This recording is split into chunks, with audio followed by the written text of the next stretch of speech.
तो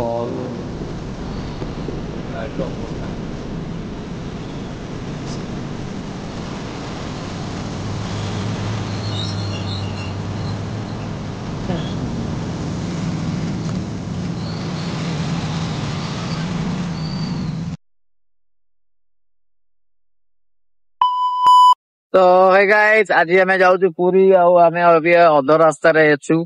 तो आमे आज जीवा टिके पुरी जगन्नाथ मंदिर जाइकिना देखा टिके करिवा जगह को आ टिके काम भी सेठी अछि। हम टिके काम टिके करिकिना आसीबा। काम अछि बोली आमे जाउछु जे कामटा देखिदवा तापर जाइकिना ठाकुर दर्शन टिके करिकिना तापर जिबा पुरी समुद्र कोटे गाधी बाधी आसीबा। चलो कि आपन माने देखैबु आउ केति का सब सेते अभी सिचुएशन अछि जाइना देखैबा आपन माने को ठीक अछि।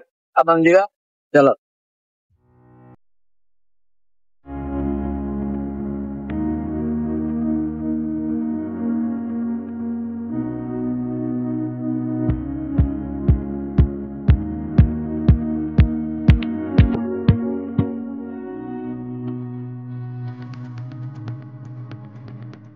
तो हे गाइस आमे आसी पहुंची गलु बाट मंगला।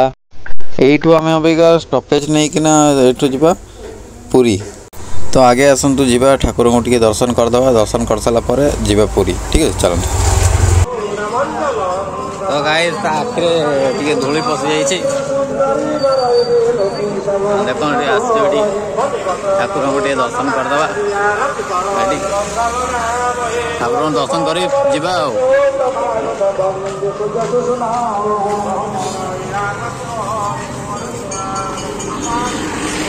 देखो गाइस ए जगह जहाँ भी स्टॉपेज नवा कथा ये जगह जहाँ पुरी आस जगह स्टॉपेज नहीं जीवे देखो।